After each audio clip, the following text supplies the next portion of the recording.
Tapos sa tabi ng onions ko guys, meron ako ditong maliliit na babies pa. Yung aking garlic, pero parang mukhang hindi na siya lalabas.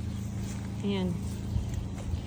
Yan yung aking ano guys, onions. Onions yan siya guys ha. Picturean natin. So this area guys, akin yan dyan na area guys, akin.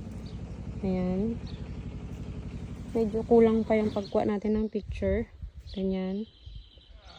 Tapos dito na area sa tabi ay sa asawa ko. Yan yung kanya. Picturean natin. So sa tabi na yan guys, ng onions ko, ay meron ako dito mga berries, iba't ibang klaseng berries. Meron akong red berries, raspberries, blackberries. Maasim siya guys. Mga berries yan. Sa tabi ng berries ko guys, meron ako ditong banana. I have here my big banana guys. Yan, sana okay pa siya, bubungayin siya.